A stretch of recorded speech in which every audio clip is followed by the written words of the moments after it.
Hope everybody's doing well. As y'all can tell, I'm coming at you from the Hayti Heritage Center, as I do sometimes if I'm doing these shows. And today is actually a quiet day here, even though I was across the street earlier and ran into a gentleman from Alabama and all along those lines. I think we're going to be doing one of those candlelight concerts, not this Thursday, but next Thursday. And of course, there will be the kids coming back to the summer camp on this weekend and a number of other things. But I did run across a gentleman, since right across from the Hayti is a Walgreens, and I noticed his Alabama shirt. I'm sure you might have noticed my Marquette shirt and all along those lines, but I knew that there were Alabama fans that were disappointed. So I was asking him about his reflections on that game, and he was saying that he wished that they had actually gone on defense first instead of going on offense first. I guess he was feeling that they might have had a better chance if that is what they had did in that particular case. But that is not what they chose to do, and instead it'll be Washington against definitely Michigan in that final game and all along those lines. So definitely that is the way that things went in that space. And he was also saying that the snap wasn't a great snap either. So there were a couple of plays that he wished it could have been done differently. And I'm sure there are some people that were not happy with certain play calls and maybe even certain refereeing calls, because I know there were a couple of basketball games that definitely had some controversial calls, and definitely some NFL games that had some controversial calls. I'm thinking about that one that involved, I believe it was Detroit and a number of other folks as well. So definitely it'll be interesting to see what happens in that world as we're getting ready to get into the height of the sports season. Because I know that I have been definitely following my alma mater, which is doing good, it's still in the top 10, if I'm remembering correctly. And all along those lines, that being Marquette under the leadership of Shaka Smart. And of course, there are a number of other folks that are paying attention to the football playoffs. My team has been way out of it. Both the team here in Carolina that couldn't buy a win this year. Now maybe Catherine Giovanni, who is one of the guests, and possibly we'll see if she's the only guest, if the other guest comes along as well. But I know she's based here in North Carolina. But yeah, our Panthers were having a hard time this year. I think they were able to get 2 wins. And my other team that I've been a long time fan of, the Minnesota Vikings, they are definitely right now they're on the outside looking in, and they need to win their last game and also have a whole lot of things fall correctly in order for them to slip into the playoffs. And it would literally be slipping into the playoffs, as they lost that game against Green Bay and lost it very handily. But I know a lot of people are also thinking about what the new year will bring them in terms of their health and wellness, and also in terms of their finances and all along those lines. And of course, it's a new year. And of course, there are people that will be concerned about their health journeys, because one of the typical New Year's resolutions is to do better on that health journey and to do better with exercise. And I guess that means I've got to stop ordering DoorDash, even though I'm thinking right now I might have to go out and get another DoorDash order later on today, and maybe even get out and do some exercising, which I have not been doing nearly enough of in life, just in general. But I've also been joking, even on this network, that I'm going to shoot for 200, and I'm about to hit the big 6'2" in July 1st of this year. So about the middle of this year, I'll be hitting the big 6'2" and all in that space. So like I said, I've jokingly said I'm going for 200, unless you go by some of the biblical characters or other characters that might have some other kind of history, or maybe even perceived history, if they are from the fables and everything. Nobody has made it, and I doubt very seriously that I will make it either. But isn't part of the ultimate goal in order to achieve these things is belief and having a positive attitude? At least that's how I've always been taught, and all along those journeys. And sometimes you also have to learn that notion of forgiveness, which can be a very difficult thing, and all along those lines. And we're going to bring Kathy in, and she's going to share a little bit about what she's got going on in that space and a number of other things as well. So I'm definitely looking forward to this conversation, because one of my dear friends that I've been knowing for years is a breast cancer survivor. And I know that Catherine is a breast cancer survivor as well. So yeah, one of my friends in the music community has definitely been fighting that battle. I think she's been in remission for a number of years. That being my friend Sharon Allen, and I know others that have been fighting that for quite a while. But I'll bring Catherine in and learn more about what she's got going on,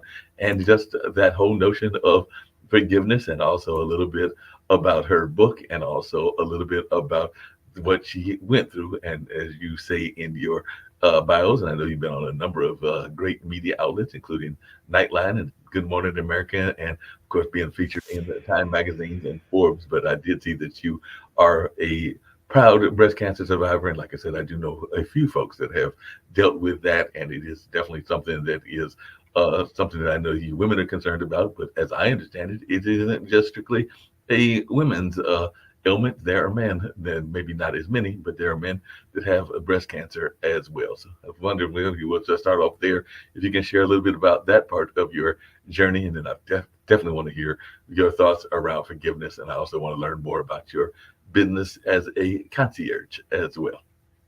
Well, thank you for having me on, Mark. I appreciate it. Yeah, no doubt about it. So, was it at what point did you find out that you were involved in this, and is it part of what you do in terms of even discovering your own power? Because I do know some people then they are facing adversity, whatever that adversity is. That is oftentimes when they find their true calling and their true gift and everything. Or did you always knew that you were going to be a person that knew your power at a young age? I had glimpses of it. I grew up I had a dysfunctional childhood and, that kind of stuff. And so it kind of teaches you to be strong, so to Right. speak.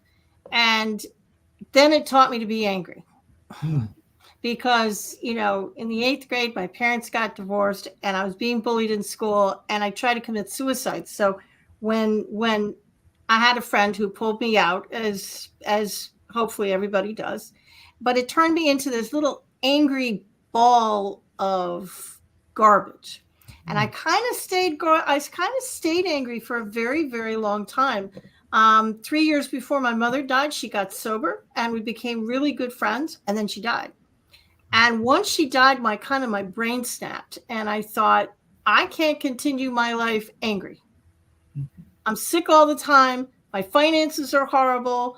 I'm always whining and complaining. I'm getting every flu bug.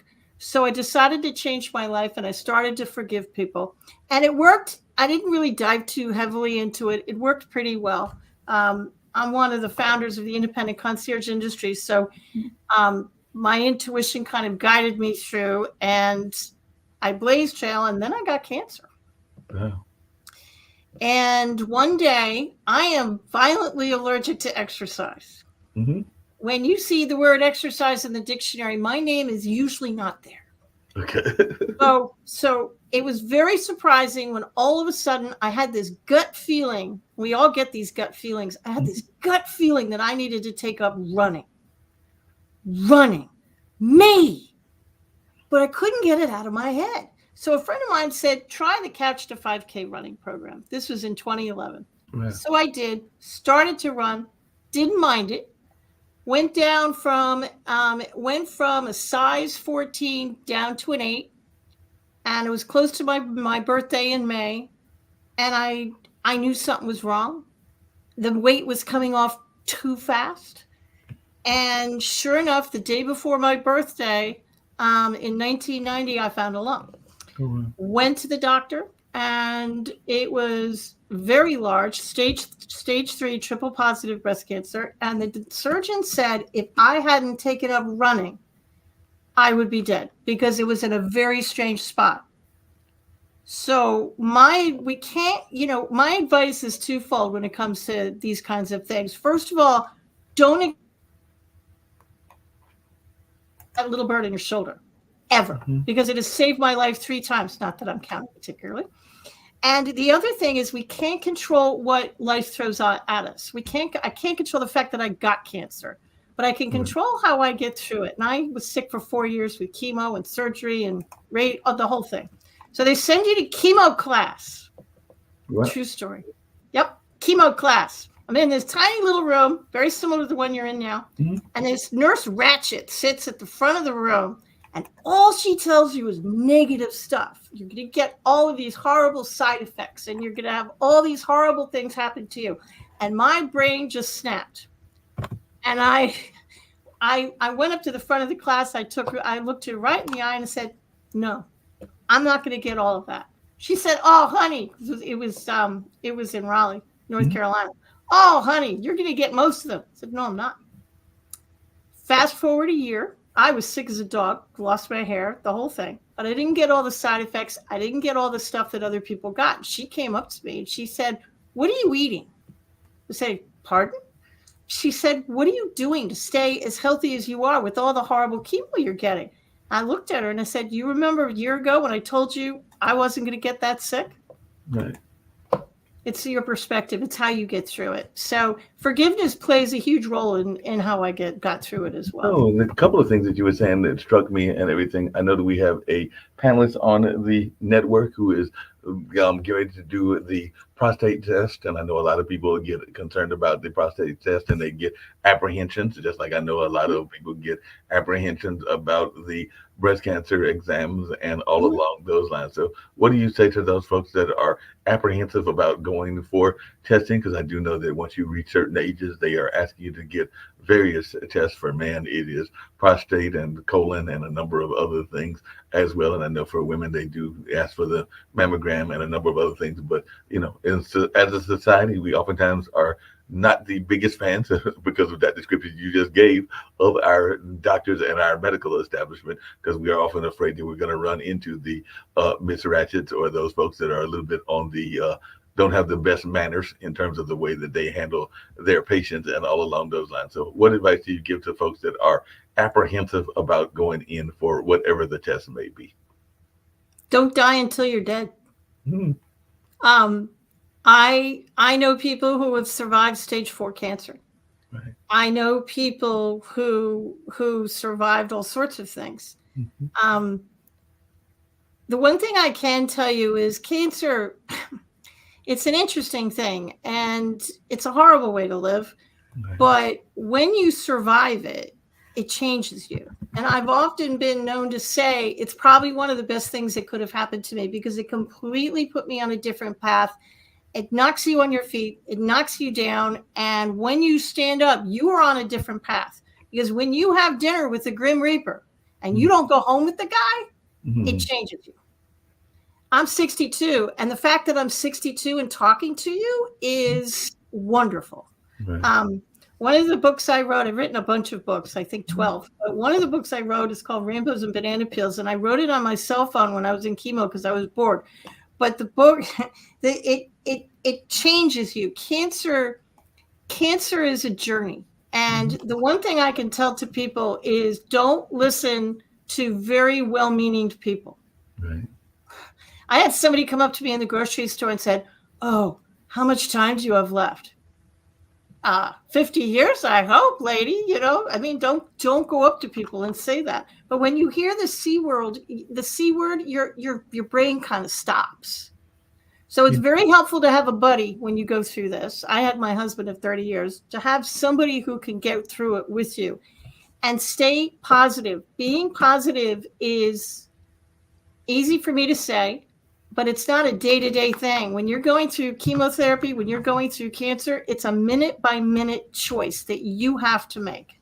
And don't, when your brain goes to the dark side, try and pull yourself back. That's how I got through it. I had to keep my brain positive, and I knew deep in my heart it wasn't going to kill me, and it didn't. Now, along those same lines, I think that even if you get what some people would consider a death sentence, that if you have a positive attitude or a positive outlook, that Yep. you can oftentimes live past what people are expecting you to. Because I do know that both me and my dad had a dear friend that was involved in the art community here in Durham, and they were diagnosed with a terminal illness, and they have definitely passed on. But they Yep. they lived their life past that deadline that the terminal illness was supposed to give them. Because I think they were told that they had like maybe a month or two to live and everything. And I want to say that they lived at least a few years past that terminal diagnosis. And I want to say that part of the reason that Michelle was able to get past that is that she had a very positive outlook, and she also had Yep. somebody in her family, because I think that she had been remarried, so she had a husband that was very supportive as well. So just wondering, how important is it for you to have that support system? Because one of our founders here on the network, they recently lost, on that being Kim Calhoun, their husband, I think about a year or two ago, and all along those lines. But that was the love of her life, and definitely somebody that she knew at a very young age. I want to say as far back as their high school days, if not their college days. But definitely you can see that even when she talks about that ex, she still has that very positive viewpoint of their relationship and everything. So how important is that support network to have, particularly among your significant other and maybe even kids and others? To have my husband and two sons support me is really what got me through. But to play devil's advocate, I had a bunch of jackrabbits in my life. I had really, really, really close friends who took off when I said I had breast cancer, and I've never heard from them again. Well, They're just gone. I had family, I had friends, I had a bunch of people scattered like jackrabbits. But I had my husband and my sons. My husband has come to every surgery, every doctor's appointment, and he still comes with me all the time. He came to absolutely everything for what am I, 12 years cancer free, something like that. So yeah, it's very important to have somebody that you can rely on, but don't get too upset when the jackrabbits leave, because not everybody can take a diagnosis like this, and they're leaving because I wondered if they thought I was contagious. I really did. But I think they look at you and say, well, she can get it, so can I. And they run because they can't handle it. So just let them go. They weren't meant to be in your life. Forgive them and let them go. Well, speaking of forgiveness, you had mentioned earlier some of your own past history and even family history and everything. And I know that sometimes I am a similar age, like I said, 61, be 62 in July, and all along those lines. And I know that for whatever reasons, I have not had that significant other in terms of marriage, but I've had folks that I have dated, including for long periods of time and everything. But sometimes if relationships go south, then you sometimes have to do that whole forgiveness thing. And sometimes they are bringing baggage in from past relationships as well. I know that one of your books is that forgiveness journey and everything. So I was wondering, why did you write the book? And do you think that we as a society are good at forgiving? Because I think that that's one of the most difficult things to do, is forgive people that have wronged you in whatever way and everything. And we're not always the best at doing it and everything. And sometimes we let it internalize, and I know that that's not healthy either. But I just wanted your thoughts around the forgiveness journey and why you chose to write this book. We are all taught that we're supposed to forgive, but nobody teaches you how. Right. We're also taught that we should forgive everybody, including the unforgivable. On a forgiveness scale of 1 to 10, they would be a 10. And I'm probably the only one that's going to look you in the eye and say, you don't have to forgive the unforgivable. Sometimes it's not even appropriate. You don't have to forgive the unforgivable. You can forgive yourself and the energy around yourself, but you don't have to forgive the unforgivable. And when I forgive somebody, it doesn't mean I want a relationship with you, because I probably don't. It's not like Alcoholics Anonymous. I'm not going to reach out to you, because I'm not going to. I can do it in the privacy of my own home, all by myself. It doesn't mean they were right. It means that I want you out of my head. I want to stop thinking about you, and I want to do something else. So let's say this is anger. It's a really good visual. It's the only way I can explain it to people. And then I'll answer how I got into this. But this is anger. When you first get angry at somebody, I can hold it off to the side really easy. I'm still conducting my life. I can still see Mark. I can see other people coming in. Easy peasy. But I'm going to continue to hold it, and I'm going to continue to get angry, and I'm going to continue to put more anger inside this glass. So eventually my arm's going to start to hurt, and it's going to slowly come in front of me. I can still kind of see over the glass, but I'm still holding it, and I'm still getting angry because I'm not forgiving anybody. So now my arm hurts. So now I'm using both hands. So now my hands are kind of tied. So now I can't do anything. I literally can't conduct my life. And if I keep holding on to it, now I'm not going to see the significant other. I'm not going to see my dream job. I'm not going to see anything. So forgiveness literally gets people out of your head so you can put down that glass and you can conduct your life. When you forgive people, it'll increase your finances. It will increase your health. It has a bunch of benefits. But do me a favor. Start with the easy ones first. Get a list of 10 people, a list of, people you need to forgive. Start with the people you label number 1. The grocery cart rage. That person who cut you off at the grocery store and you got really mad. Start with them. or the person in high school who stained your sweater, something like that. Easy ones, and save those number 10s for last. Now, what are some of the unforgivables? Because I know that sometimes one of the things that happens in the forgiveness journey is, I guess, the hardest person to forgive is yourself and everything. Because I know that there have been relationships that I've been in, and in hindsight, they were probably toxic relationships, and I probably should have forgiven myself in the first place for just getting involved in them. They might have been people that were bipolar or had other things going on in their Sure. life. And so, what do you consider in some of the things that are unforgivable, and all along those lines? I'm imagining that there are certain deadly sins, if you go the religious route, that are probably unforgivable. But I was just wondering, what are Okay. we thinking in the relationship standpoint that are unforgivable? It's a personal thing. What I think is unforgivable, somebody else might think is forgivable. But I'm thinking, if you're raped, or you were hurt, or you were beaten, surely they are number 10s. Mhm. If you had a rough childhood, most people I talk to who had a rough childhood, forgiving their parents, they're a 10. Mhm. 100% they're a 10. Maybe you were bullied in school. Maybe they're a 10. Maybe you just left a relationship, and for whatever reason, they did something that really set you off, and you've labeled them a 10.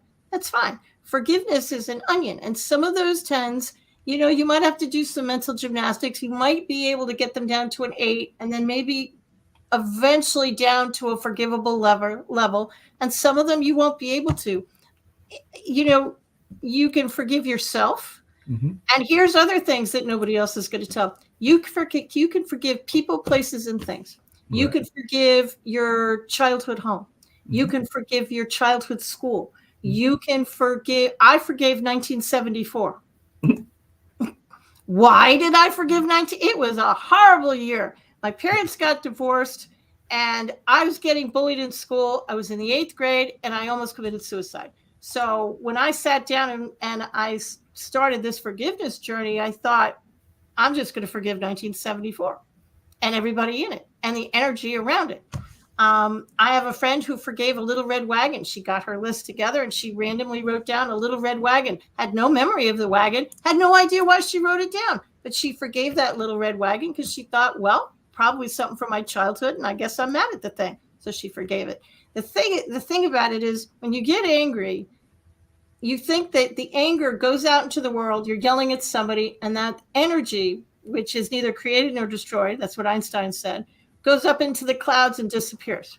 Well, as you was just saying that, I'm Just thinking to myself that I might have to forgive the Little Red Wagon as well, because when I was in school, and I went to school here in North Carolina, meaning most of my, well, all of my schooling in terms of like pre-college education and everything was here in North Carolina. I mean, my parents did take me out and did homeschooling for about a year or two, but most of it was either in places like Greensboro. I think there was a little bit of schooling there. There was definitely schooling in Warrenton, where I grew up at, and everything along those lines. But I do remember having a professor that was literally their favorite expression. So if you did not, little red wagon. if you were the kid, did not bring in your paper, and you tried to give them an excuse, like, the dog ate it or something like that, their go-to expression was, "That's your little red wagon." So that was their go-to expression. So for that You reason, I probably had need to to forgive. forgive the little red wagon.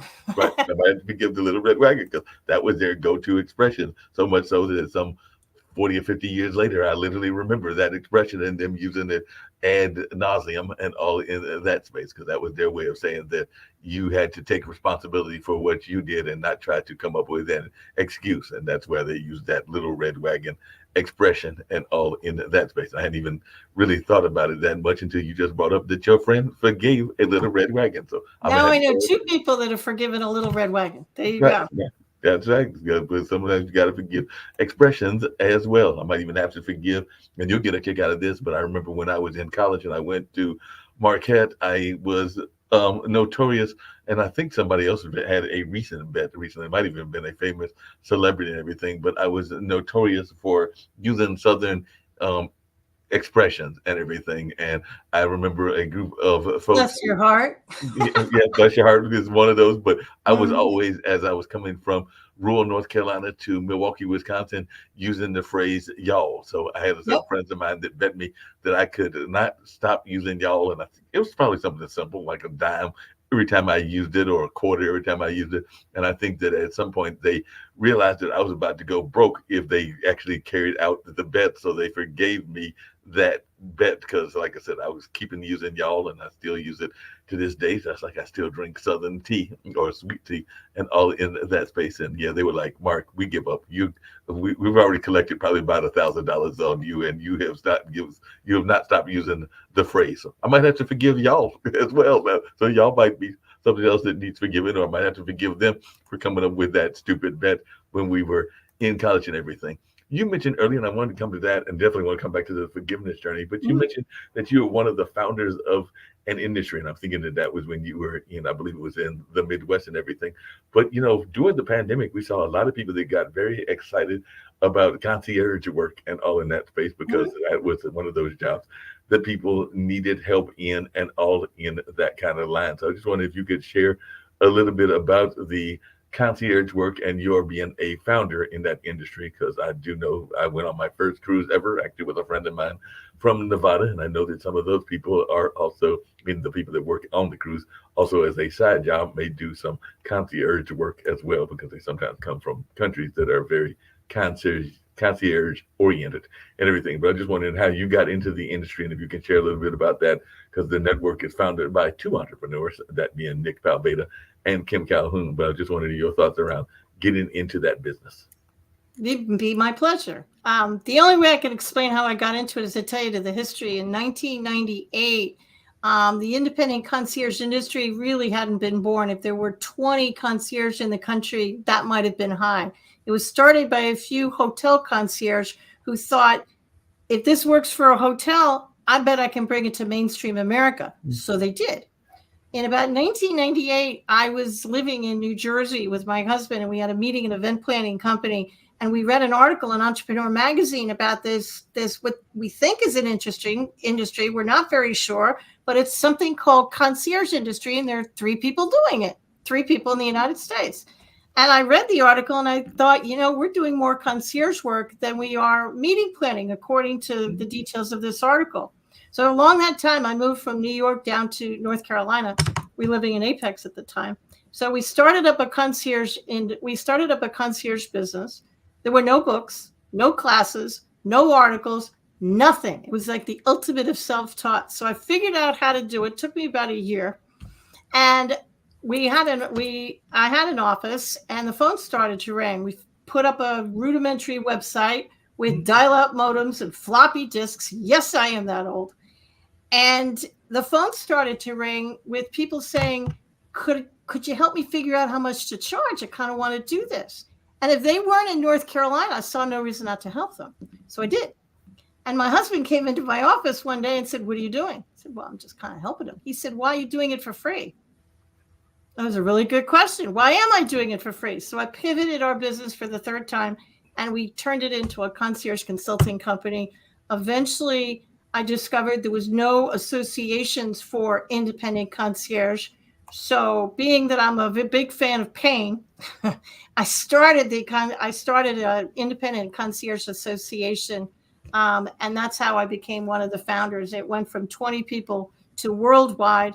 I taught people how to offer 5-star customer service, staff all over the world. I retired from the industry last year, but that's kind of how it started. And I wrote several books about it.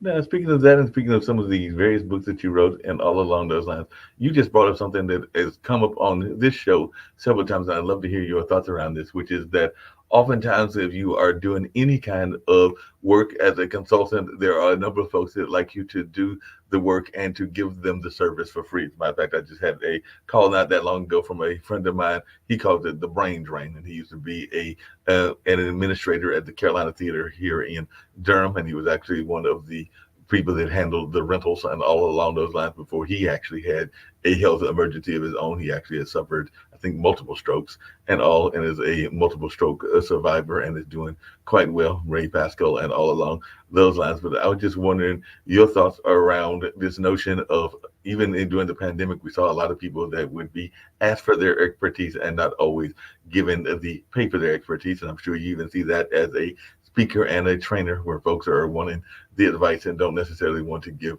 the rewards. And I mean, they definitely would get their plumbers paid, but they don't always want to pay their event planners or their concierge or a number of others. So what is your advice to those that are running into this idea of, you're doing it even at the age of 50 or 60 for the experience or this or that? There's always various reasons that they give you that they cannot afford to pay you and everything. So what advice do you give to folks that are in the entrepreneurship lane that are facing those folks that are nickel and diming them for whatever reasons? Well, I'm not going to pay you, but you're going to be exposed to a lot of people. You're going to get exposure. People die from exposure. I have done a lot of gigs speaking wise for exposure, and it's never gotten me anything. So I am a big fan of getting paid for work. If I do something for free, especially in the concierge industry, free isn't going to put food on the table for me. Free isn't going to pay my mortgage. Free isn't going to get me anything. And I understand that you want me to do it for free, and you think I should do it for free because you could run errands yourself for free, but that's just going to cause me to die because I can't do it for free because I have bills to pay. So when people say, oh, Catherine, you'll get a lot of exposure, I appreciate that, but I need you to pay expenses and a stipend because that's not going to pay my bills. So I'm actually not a fan of doing things for free. When you're first starting out, you want the business, you want to do things, you want the exposure. I get that. So do it for a month or two. As long as you have money in the bank and you can feed yourself, okay, do it for a month or two. But there has to be a stopping point. At some point, you have to stop doing it for free because people won't take you seriously if you do it for free, because they won't. No, they definitely won't. And along those same lines, one of the things that I know became very popular, and I joked about it at the beginning, and I was only partially joking and everything, but even in the concierge business, there are a lot of people that were feeling that, why should I pay for a concierge when I can have somebody that is doing it on the independent or the gig level? Because I do know that there are some people that would consider Instacart or some of the other ones, even Grubhub and DoorDash, as a form of concierge work and everything. So what is your answer to folks that are like, why do I need a concierge when I can actually hire some of these gig type workers to do what basically a concierge does and everything, when you call it of that notion of running errands? And there are some people that are pointing to some of these new companies that have popped up over the last 5 to 10 years. Do you want to go to a fast food restaurant, or do you want to go to a nice restaurant where you'll be sit down and people will serve you and give you personalized service? Yep. There are a bunch of people out there that love fast food restaurants. It's a really good fit for them. It meets their needs. But there's a bunch of other people that we want you to know our name. We want the personalized service, and we want something that we can't find in a fast food restaurant. That's when you hire a concierge who will do, I used to say Yellow Pages. I have to update it. A concierge will do anything on Google as long as it's legal, moral, and ethical. They'll do it. And it's a question of, do you want a 1-star restaurant or do you want a 5? That's really the difference. It's what kind of service do you want? And a concierge, they're going to vet their people. Mm-hmm. No disrespect to the fast food concierge out there, but a real concierge is going to vet their people. So you're not just getting anything. They're gonna look these people up and make sure that they're as honest as the day is long. Because trust is the hallmark of that industry. And trust is very much a hallmark of the industry. Speaking of trust, and this comes down to one of those forgiveness things and everything. I know that one of the things that folks get frustrated about in business is folks that have their dreams and their ambitions, and then they kind of want you to carry their dreams and ambitions and not necessarily think whether that is your vision or not. Because I do know some people that have visions, and they are definitely entrepreneurial visions, and then they will try to bring you into the picture and not realize whether you are having a shared goal or all along those lines, and then they get frustrated if you don't necessarily want to help them out and everything in that space. So how important is it for you to make sure that you are aligned with the vision of the entrepreneurs that you work with, whether that is as a consultant or just in general? Because I know that I've been on some places where eventually I trained them in some of the skill sets, like around even the one we're using StreamYard and stuff, because I realized that they would, if they had their way, I'd be doing nothing but their work and not necessarily going in accomplishing my own goals and my own ambitions and everything. So how important is it to align with people that are of like-minded backgrounds? Well, over the last 25 years, I have trained my competition, not by choice, didn't know I was doing it at the time. So I learned very quickly to trust the little bird on my shoulder. And I mean that with every fiber of my being. You know, you can be talking to somebody who looks good. They're in a 3-piece suit. Their resume looks good. And something just feels off. Right. Trust it. Because that's a little bird in your shoulder chirping at you saying, excuse me, you know, that kind of thing. So you have to trust your gut. And you have to have the mindset of, if it's not a good fit, walk away. Now, a concierge will never say no to you. We train that, but they'll say something, well, I can't provide that service for you. It would be my pleasure to find somebody who will. Give me 24 hours, give me a day, give me a week, and I'll circle back and I'll give you a list of people who can help you. So what's the craziest thing? I've done that many times in my life.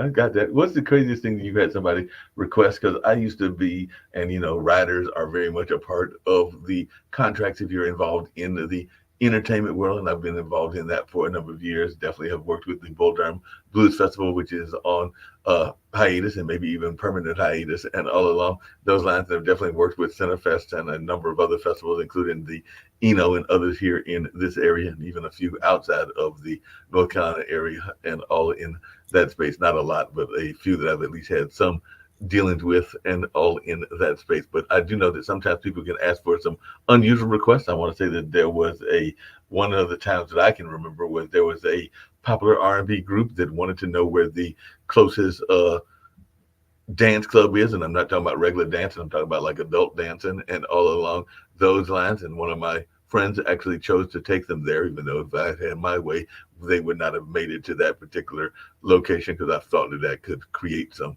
jeopardy to their career and just into life in general and everything. But unfortunately, I had a friend that was less scrupulous than that in my mind and everything. And then I also had somebody that, I think that was with the Blues Festival, wanted a particular cigar brand that I don't think we have that much of here in the area, and it was difficult to find it, but we did find somebody that found that brand and everything. So I was just wondering, what are some of the more unusual requests that you have seen as a concierge? In my website, in my blog, is a blog entry that's the 18 craziest concierge stories I've ever been across, and it's also in one of my books, The Concierge Manual. But once upon a time, long time ago, there was a concierge who was asked to do a party in Egypt, and they needed to find a dozen albino peacocks. Who knew that such a thing exists? But apparently they do. And so they had to find an albino peacock. They found an albino peacock farm somewhere in Europe, had to fly the peacocks from the farm to the party that was in one of the pyramids of Egypt, because of course it was. And they had to get them there alive, and then they had to get them back. So that's a crazy story. That's definitely a crazy story. And just to think, albino peacock. Yeah, to try to find some albino peacocks, that you got to go and find them and everything. But you know, then there's another story. It was an international concierge, a company called Quintessentially, and one of the partners of the company told me this story. He said he was driving to London, and he got a call from a client who was stuck. They call elevators lifts over there, and he said he was stuck in a hotel lift. And he called me because he wanted me to get him out. Okay, call me crazy. If I'm in a hotel, I'm not going to call my concierge. I'm probably going to call the hotel front desk and say, I'm in your elevator. But this shows you how addicted people get to their concierge. And that's what you want. You want them to have you on speed dial. So he called the front desk and said, you got somebody stuck in your elevator. They said, you're out of your mind. You're crazy. Said he didn't believe me. He said, why would I call you and tell you there was somebody stuck in your elevator if there wasn't somebody stuck in your elevator? and everything worked out fine. But concierge are asked to do very, very crazy things. I had a friend in Philadelphia who got hired to take a gentleman's 90-something-year-old mom's dresses to the dry cleaner every week. Sounds benign. Yeah, it sounds fine, right? Well, the only way you can tell because when she took off her dress, she'd put it back up in the closet with all the other ones. So the only way she could figure out whether the dress was clean or dirty was to, wait for it, sniff it. And I looked at her and I said, please tell me you don't provide dress sniffing services. And she said, well, you got to do what you got to do. You got to do what you got to do. The craziest story that ever happened to me personally is not a concierge story, but I got a call and I was busy one day, and I usually answer Catherine Giovanni, all professional, but I was busy that day. I was writing. So I just answered the phone and I said, GOL Group, can I help you? This was about 20 years ago. She said, I'd like to interview you for a book that I'm writing. I said, okay, what's the book about? She said, well, I'm writing a book on how to start a concierge business, and my goal is to blow Catherine Giovanni's book out of the water. Wait a minute. So she called you in order to write a book that was going to actually usurp your book or do better than your book and everything? Did you know who she didn't know she was talking to me? To this day, I don't know how she got my number and how she didn't realize she was talking to me, because I didn't identify myself because I was busy. So I'm from New York. And, for a split second, you think to yourself, I could have some fun with this and I could play this out a little bit. But because I'm a concierge and I am who I am, I immediately said, it'd be my pleasure to grant you an interview. But sadly, you're speaking to Catherine Giovanni. Click. She hung up that phone so fast. We didn't have cell phones back then. We actually had real phones. You could actually hear it slamming into the cradle. And I looked for that book for about a year, and surprisingly, it never came out. It never I'm came out. not exactly shocked by that. That was the craziest thing that ever happened to me in my business career. It sounds like a crazy thing. You actually talking about the cell phone, and I was actually thinking about its invention and, of course, the invention of laptops and all along those lines and how prevalent they are. But yes, I do remember that. And speaking of forgiveness, sometimes you have to forgive people because they have differing beliefs and all along those lines and everything. And I remember, and sadly, she passed away of her own cancer battles and everything. And she was a very successful musician and everything, but a ex-girlfriend that was a college girlfriend, I literally remember rushing to the phone because, back in those old ice ages of the 80s, as you said, most of us didn't have cell phones and all along those lines, but we had a summer relationship, and it was a very nice relationship and a fun relationship. But she was a member of the JWs, the Jehovah's Witness, and I think she wrote me a nice little letter that basically said that the relationship would have to end unless I was willing to join the Kingdom Hall and join that particular denomination and that particular religion. And I was not feeling it at that time. Don't think I'd be feeling it at this time either and everything. So I just remember rushing downstairs to the common phone to basically call this young lady and basically be like, okay, that was fun, but no, that's not happening. So I'm not joining that particular church. So this relationship is ending and all in that space. So that was lots of love moving on, right? It was fun, but I had to move on because I was not feeling it. And all along those lines, it was like, that was one of the times where I had to forgive myself in order to make that decision and be like, nope, can't do it. Cannot compromise my own principles in order to follow in the love train and all in that space. One of the things we talk about a lot of times, Kathy, on this show, and I'd love to hear your thoughts about this because you got so many great stories and so many things that you've been sharing and everything, is that this notion of the inner critic, and you kind of alluded to it before and everything. We've definitely had several guests that have talked about it before as well. And whether it is relationships or whether it is job opportunities, even so where I'm at now, there have probably been job opportunities that I had that conversation with myself constantly and kept telling myself, no, don't go for it. Don't go for it. Don't go for it. And by the time you finally talk yourself into going for it, the job has left or the relationship is left or whatever you are pursuing has left. So we do know that the inner critic can be the worst critic and all in that space. So how have you dealt with that inner critic? And if you had those moments where you're sitting there going like, I know that I am having this internal dialogue with myself, but it might be getting me to lose some business, even in the entrepreneurship journey or in the concierge journey as well. So I just wanted your thoughts around how you have dealt with that inner critic. You can talk yourself in or out of anything, right? Mm-hmm. And you can drive yourself crazy. Should I go in this direction? Should I not go in this direction? Everybody's telling me I should take my business in this direction, and I should market, and I need business cards, and I need to be on social media, and I'm going to be on Facebook and LinkedIn and Instagram and X or Twitter or whatever they call it today. I'm going to do slow down. First of all, one of the things I always ask myself, whether it's something that's blowing up in my life or a direction I need to go in, is I actually legitimately ask myself, what is the most loving solution? And then I get very quiet, and it's that still silent voice in the back of your mind. It's the most loving voice. It's the little bird in your shoulder. It's your intuition. It's your gut. And that's what I listen to. And that's how I kind of got where I am today. That little bird in my shoulder at one point told me to write a book. Never written a book in my life. So I wrote a book. It told me, you should start a concierge business. I should start a what? Didn't even know what it was at those point. So it's a question of listening to your intuition. And just because somebody else says, I got a business for you, I've made a bunch of money, and I only work between 10 and 2, and you can be a millionaire by Tuesday at 5. Okay.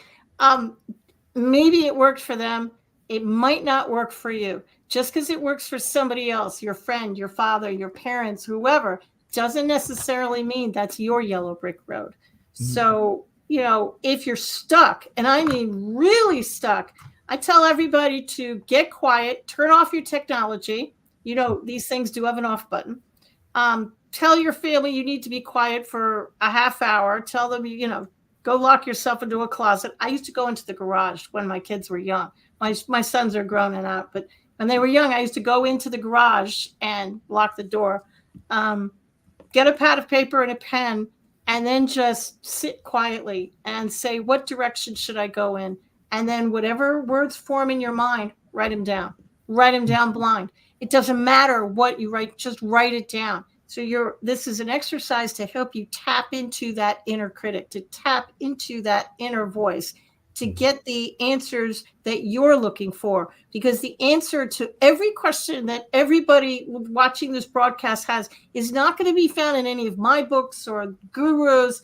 It's actually all the answers you need are right inside of you. They're already there. It's just a matter of tapping into them.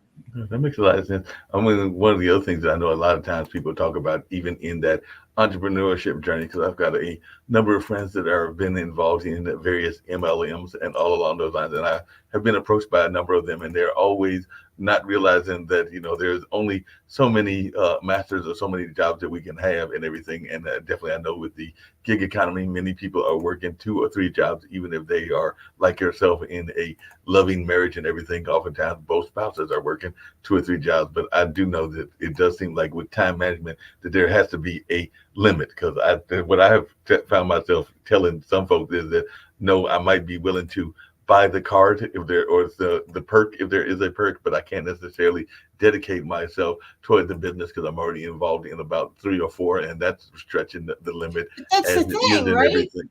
That's the thing. We're chasing happiness. I will be happy when I graduate from school. Okay, I'm a genie. You graduate from school. Are you happy? No, I'm going to be happy when I get married. Okay, boom, you're married. You happy yet? We keep bumping the happiness. When are you going to be happy? When you're 95 and your teeth are in a cup by your bed? The trick to life is, and this is what we're taught, and you're taught wrong. No disrespect intended, but we're taught that you get a bunch of money, you work really hard, then you'll be happy. It's actually backwards. Get happy, then the money will flow.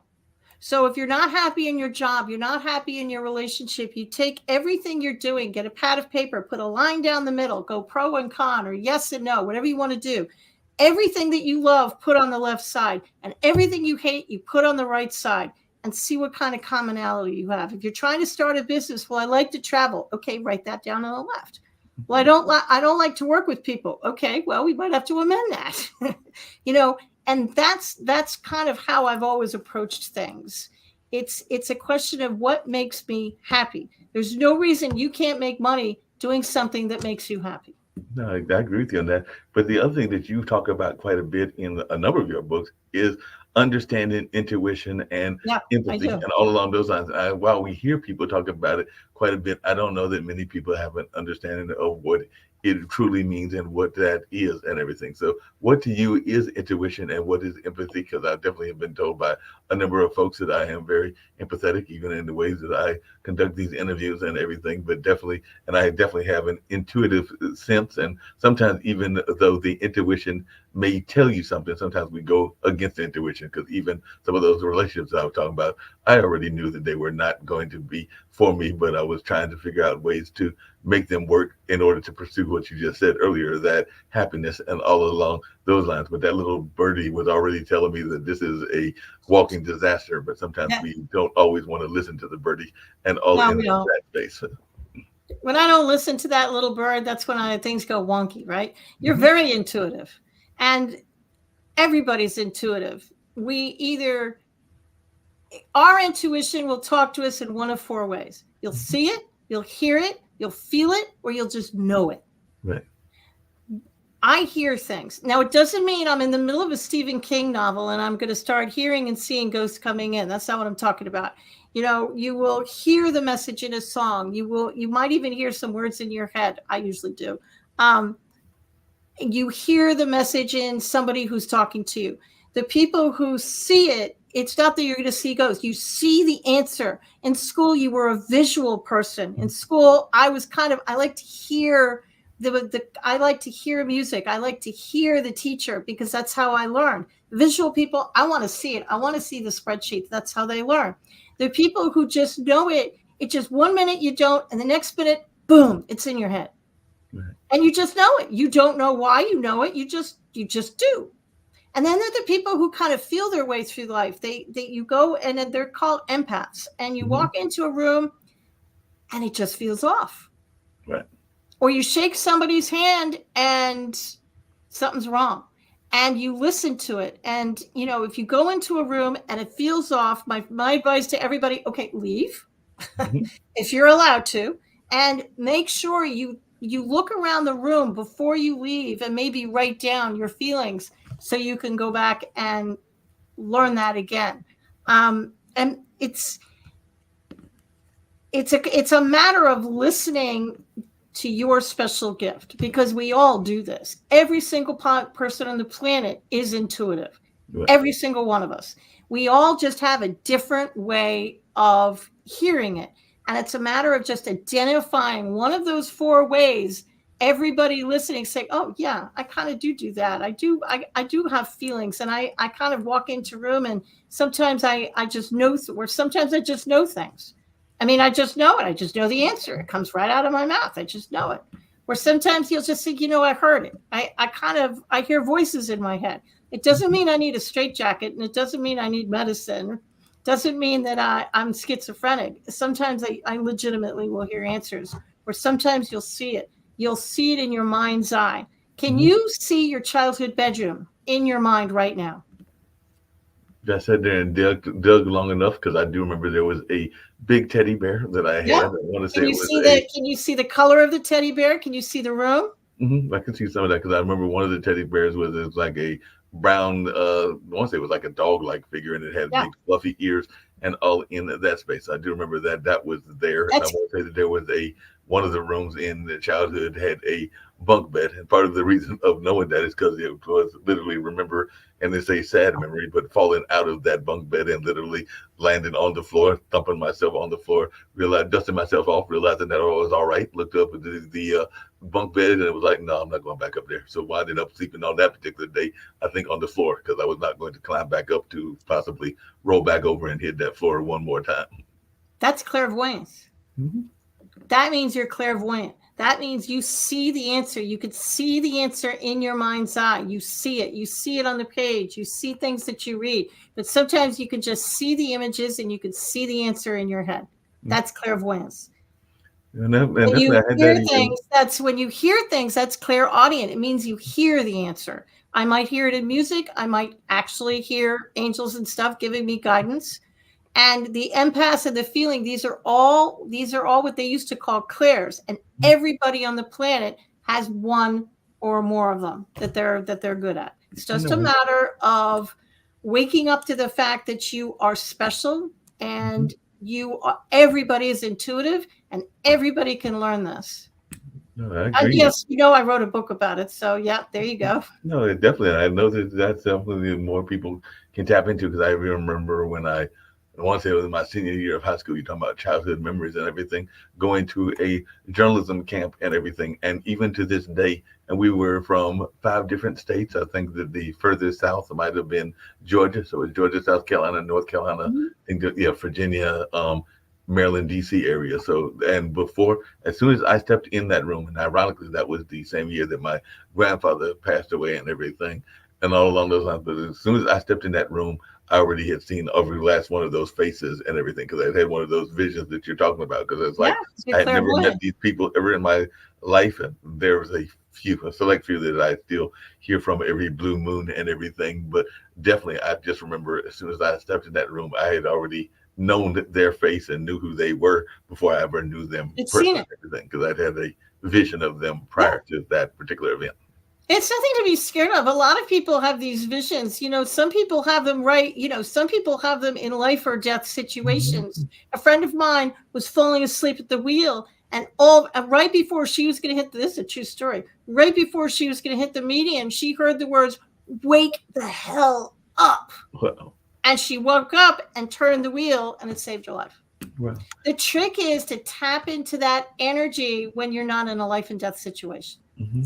Definitely have to tap into that energy. Speaking of energy, one of the other things that happens a lot is, and you actually come from 2 areas, because I was actually going to teach you about this, but there are 2 areas that are very much stereotyped and everything, because you mentioned having spent some time in New York, and of course New York is seen as the rush, go kind of place, even though I have known some people that were for 30 years. Yeah, and I've known some people that were definitely not the harshness, and I'm saying that there are not all, some of those stereotypes aren't based on fact and everything, but they aren't as tough as New Yorkers are sometimes portrayed to be. Just like I know some people from the South, including North Carolina, that aren't as polite as people portray North Carolinians as being. So I was just wondering, what are some of those stereotypes? Because we want to talk about stereotypes. Both North Carolina and New York have some staunch stereotypes that you have had to deal with and that have surprised you about these 2 areas that you have chosen to call home, one that you grew up in and one that you are now living in now. So I just wondered, what are some of those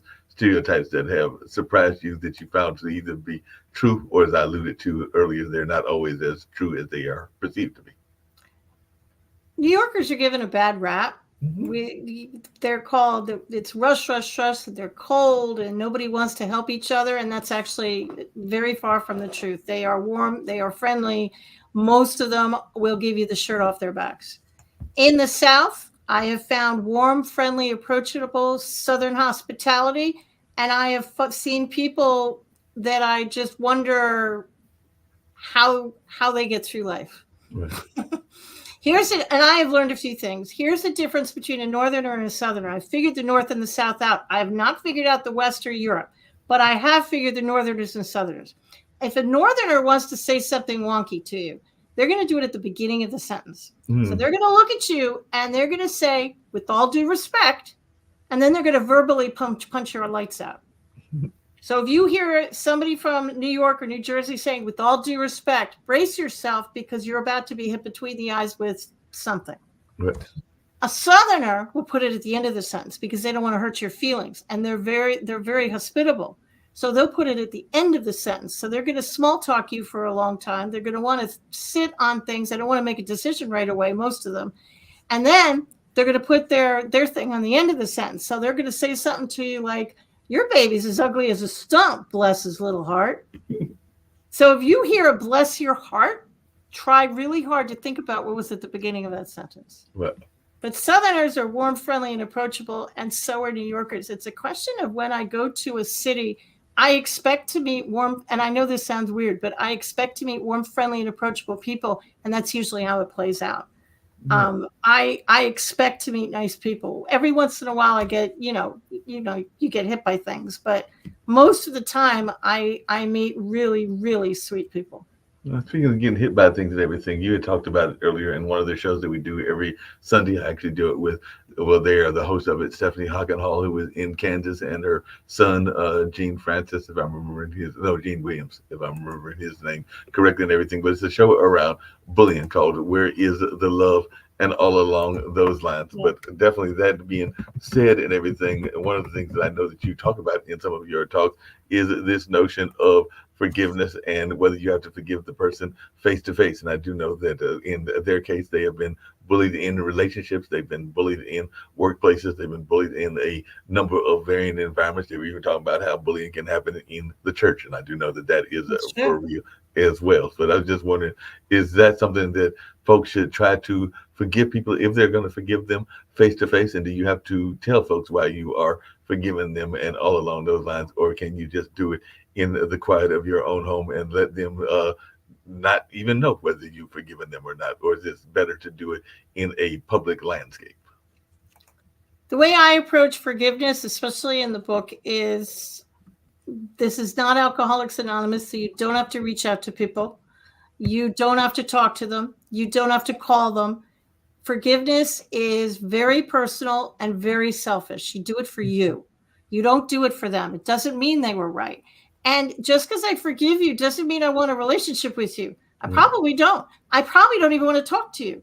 You do it in the privacy of your own home. You don't have to tell anybody you're doing it. You don't have to reach out to them. It's something you do for you because you want to get them out of your head. You want to stop thinking about this so you can look at the opportunities in the world and the universe can start flowing stuff to you. You want to get this stuff out of your head and out of your energy field. Because when you get angry, it kind of sticks around in your energy field. So if you get angry enough over enough years and you don't forgive people, you're kind of walking around in a gray cloud.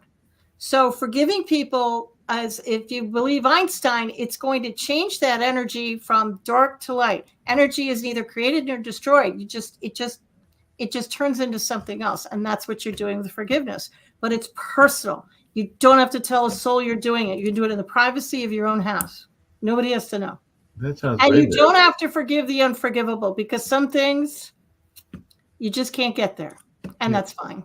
Yeah, definitely. There's some things that you can't forgive, and then That's whatever fine. it is, you're unforgivable on your unforgivable list, and all along those lines. I've talked to a couple people, both on the network and even outside the network, in like just face-to-face conversations as well, that have talked about how they feel that despite the divisiveness that is going on in the country and what's going on in our political landscape and in our world landscape, that they actually feel, and these are even a number of people that consider themselves to be empaths or to be involved in what some people call light work, that we are actually heading toward a better time of the year and that there's about to be a shift and there's going to be a positive shift. And I was just wondering if that's something that you believe as well, and if so, do you think that 2024 will see that, and if so, when, how will it happen? Because I've heard a number of people that have said that all of this turbulence that we've had for the last several years, including the pandemic and including those various wars and a number of other things, is the prelude before a positive shift that is, they feel, is in the future of the, not just the United States, but the world in general. But I just wonder your take on that and whether you think that we are heading toward a positive shift. I agree. You know, the thing about life is you can't forgive something and clear it if you don't know it's there. Mm-hmm. So it's almost like the earth is bringing up all the horrible things. They've been there all along. We just didn't see it. But now we're seeing it. It's all coming up. And now that we can see it, you can fix it. Mm-hmm. And it looks like our world is getting worse. But what's really happening is it's actually a rebirth. And we're seeing all the horrible, yucky stuff come up. And hopefully our society all across the globe is going to have more loving, more compassionate way of looking, a more forgiving energy. And I agree with them. I think we're moving towards a completely different world that's going to be a lot better than this one. But we're not going to move to it until we get rid of all the horrible stuff. And you can't get rid of it if you don't know it's there. Yeah, that makes a lot of sense. You mentioned earlier having that loving husband of yours and definitely having the two kids and all along those lines. And I had alluded to it earlier, having a multitude of jobs in my own life and everything. But how do you deal with that work-life balance? Because that is something that I find a lot of entrepreneurs struggle with, and all along those lines. I just wondering, how do you deal with that work-life balance? Because I know earlier you had mentioned something that I know a lot of folks have a difficult time with, which is turning off of the devices. And so when I say devices, I'm not just talking about the computer, but sometimes you also got to turn off the TV. And like my nephews, if you got one of those Oculus sets, you sometimes might have to turn that off as well. But how do you deal with that work-life balance and all in that space? We figured that out years ago, actually. We both wanted to stay home with the kids, and I like to work. So we pulled our operation and our company into our house. So I've been working out of my home since 1995. And back in those days, nobody worked out of their home. You jumped through hoops of fire to prevent people from heat, knowing you worked out of your home. You'd say things like, "Oh, I'm going to be in your area anyways. Why don't I drop by your office?" I wasn't going to be in their area. I just didn't want them to come to my house. So now everybody works from home, but working from home allowed me to, I have my own company. So it allowed me to have my own hours and be there for soccer and football and baseball and all those things. And because I was training concierge, I know concierge all over the globe, so I could get the assistance that I needed when I needed it. Yeah, that makes a lot of sense. You're talking about that, and I was also going to bring up something you brought up earlier as well, which is this notion of running, and how if there was an exercise or a picture of the anti-runner, it probably would have been you and everything. And ironically, my brother was one of those as well. I don't know that he was all that active in exercise and all in that space, but he did try to do some of those mud races or whatever they call them, but Yeah. those endurance races. And My brother-in-law did that. yeah, Yeah.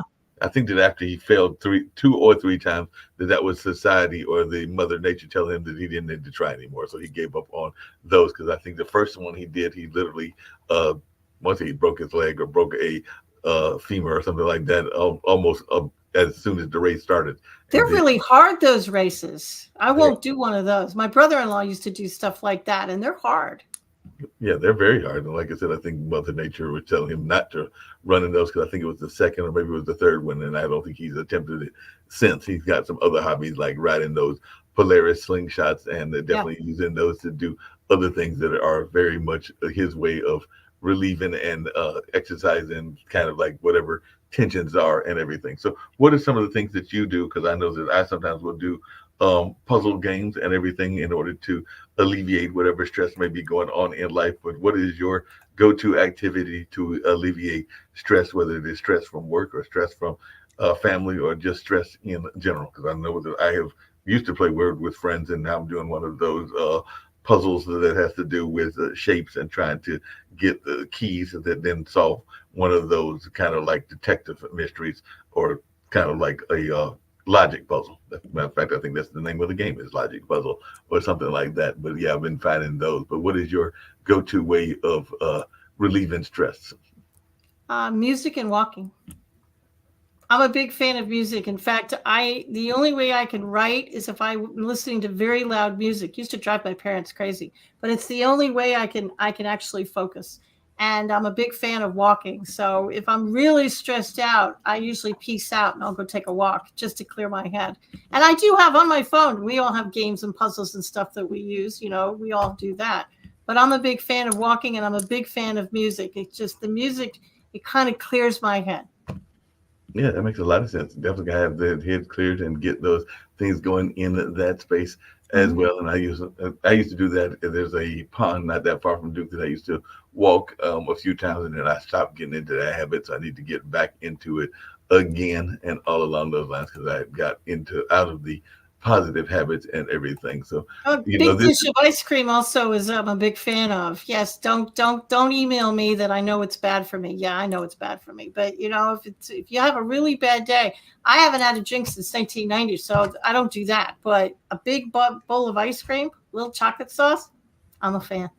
It sounds like you're a good fan of that and everything. I mentioned earlier, it's the beginning of the new year, and I've not always one to do New Year's resolutions, because I sometimes think that we set ourselves up for failure by setting them up as resolutions and everything. But I'm just wondering, what is some of the New Year's goals? Because I think New Year's goals is different than a resolution. Because I think that if you set a resolution, you're already creating this expectation that might be beyond reasonableness and all in that space. But whereas if you set it as a more manageable kind of like thing, like I want to do it by year's end or within the year, then it might be easier than saying that, I'm going to lose 5 pounds in the next week, or I'm going to lose 10 pounds. I'm going to find the love of my life within 2 weeks and everything. Those sometimes seem like they might be unrealistic expectations. Whereas if you set them as goals that you're hoping to accomplish within a longer time frame, it just seems more reasonable to me and everything. But I just wondered, is that a similar philosophy that you have, and if you have any set for 2024? I don't do New Year's resolutions, and I don't do goals. I do feelings. I do New Year's feelings. So if you want to make $10,000 this year by June 5th, I will turn that goal into a feeling. Okay. When I earn $10,000 by June 15th, it's going to make me feel how. And then I'll write that down. And then instead of reciting that stupid phrase every day over your coffee, I'll look at the phrase and I'll think about how I'm going to feel. I'm not going to recite the phrase. I'm just going to put myself into feeling mode and saying, if I have $10,000, how is it making me feel? What's going to make me feel happy? It's going to make me feel good. So I'm going to sit and try and get into a happy space while I'm thinking about that resolution. So I do New Year's feelings. I don't do New Year's words. New Year's feelings sounds like a great way to do things along those lines. I know a lot of people this past New Year's were rushing down as society has opened up again to go see the acorn drop, where I understand there was an egg that was dropped in Nashville, North Carolina, that is. And I think there was a pickle drop in Mount Olive. So I was wondering, is that what you and your husband did, or were y'all one of those folks that was doing either a watch service or doing the kind of like relaxing at home? Because I know I brought it in, literally watching, I think, our local affiliate and them showing the dropping of the acorn, and also calling mom, because I do think it is important to have that connection to family members as well, particularly if you have a loving family. And I know not everybody has the same kind of loving family that I had, and all in that space. But if you've got a good relationship, it's always good to stay in touch with them if you've got that loving relationship. Now, if you don't have the loving relationship, that's a whole nother matter and everything. But I was just wondering what y'all did for the New Year's, and how important do you think it is to be connected to one family, and also being connected to what some people call the ancestors? Well, usually we don't drink, so we usually stay home. Most of my family has passed, sadly, but we will call the family that's still alive on both sides. And we will certainly call our sons, but we usually stay home. Sometimes the sons will come home and be with us. More often than not, I'm asleep by 12:04. I mean, I will try and manage to stay up until 12, and then I peace out. Like at 12:04, I'm like, okay, bye. It's like the New Year started. I'm going to sleep now. It's time, time to go to sleep and everything. Yeah. What advice did you give to your children that you think you wish more people would give to their kids as well? Because like I said, I don't have any kids of my own, but I do have my two nephews that are turning 40. Well, they were born 2008 and 2009, so they're about to turn 15 and 16 in August of this year and everything. So they're definitely both teenagers, and I just recently learned from my brother and everything. It's just the two of us that I now know what their careers are, because I think that the oldest one is thinking about being a architect, and I think the younger one is thinking about either being a lawyer or a biologist, which is good for them. Yep. It's two different careers, lawyer and biologist. That's on two opposite sides there. It's two opposite, and I'm not sure where the lawyer is coming from, because I don't know that he has any lawyers in the family. His grandfather or his great-grandfather, because it was my grandfather, but his great-grandfather was a biologist. The building at North Carolina Central University, the biology building, is actually named after my grandfather, his great-grandfather. And I know that my dad, his granddad is also very much into science and biology, even though he's known more in this area as an artist and all in that space. And he had that happen as a second or maybe even a third career, because he was also an activist and was also involved in radio and a number of other things before becoming an artist over the last, I'd say, but him and Linda have been together for 25 years. So at least probably almost a quarter of a century, if not longer, that he's been doing the artwork. But he's definitely been an active artist for probably the last 10 or 15 and all in that way. But I was just wondering, you know, it's just interesting hearing their advice from other people. So what advice did you give to your kids and everything? Well, one thing we did is we had a family dinner. We sat down as a family and ate dinner almost every night. And I would ask the boys, what is the best question you asked today? Because I didn't want to say, what was your favorite lunch? What did you do? Nothing. I mean, you're trying to elicit something. And inevitably something would come out, and I would tell them, what is the most loving answer you can come up with? You know, if they were having a fight with something, well, what's the most loving way you can get out of this mess? Tell me that. And the other thing I tried to do is just let them be their authentic self. You know, I tried not to mold them into the image that I wanted them to be. I tried to allow them to be whoever it was they were going to be. And my oldest son is a federal law enforcement officer, works for Homeland Security up in Washington. And my other son is a video editor. So they turned out pretty well. It'd be nice if they gave me some grandkids at some point, but you know, we can't have everything. Well, like, and that could happen late because my brother actually gave my parents their only grandkids when they when he was in his late 30s, early 40s, because he is now in his mid 50s or about to be. I joke with him that this is the year that he will turn the speed limit. So he'll turn 55 in October and all along those lines. Good for him. So it was literally 39, and it was with his then wife, and now he's got a new fiance because that relationship, for whatever reason, did not work out and everything. But they are co-parenting and doing a good job of co-parenting. But definitely at 39 is when Malik gave them their kids and everything. So that would have mean that mom would have been around our age. She would have been in her 60s at the time that she got her first grandkid and everything along those lines. Because, like I said, I don't have any, and Malik was waiting as well. So, and Dad was probably in his mid 60s at that time and everything. So he was almost pushing, probably near, he's probably pushing near 65 at the time that he had his first grandchild. And I know some people that are in their 40s and 30s that even have grandkids because they had them very young and everything. So definitely it'll be interesting. But my mother used to reverse her age. So, you know, I'm 62. So she'd say, well, I'm, 26. Yeah. I always thought that was pretty funny. No, well, my mom actually had 88. She couldn't reverse it anymore. So there's that. My mom had something that was similar. My mom used to joke when she was, I want to say when she was in her 50s, and maybe when she was in her 60s, but I'm pretty sure when she was in her 50s that she was going to start counting backwards. So if that was the case, by now she would be in her 20s because she just recently turned 80. Well, last year she turned 81 and everything. So if she was going by that, 50 to 81 would be 31. So 50 minus 31, she'd be 19 now. So yeah, she's definitely. Here's some advice for anybody who's turning 30, 40, 50, 60, and you're all freaked out about it. What I used to do is 30 killed me, and then nothing ever bothered me because I figured it out. When I turned 39, I used to tell people, well, I'm going to be 40 next year. So technically I was telling people I was going to be 40 for 2 years in a row. So by the time I actually got to 40, I was used to saying it. And I've been doing that ever since. Hey, that sounds like when I turned 60, I'd say, well, I'll be 60 next year. So by the time I got there, it still kind of stuck on me, but I was more used to it than I would have been. So since this year will be 62, you're saying that I should tell everybody that I'll be turning 65 next year, so that by the time 65 actually gets here, then it will be less painful and everything. I only do that for decades, but you could do it for 65. Sure, you could. Absolutely. Because you do it for 2 years in a row, then it's not as painful. Okay, it'll sting still. Now, I'm not going to lie, but it won't be full-fledged pain. It won't be full-fledged pain.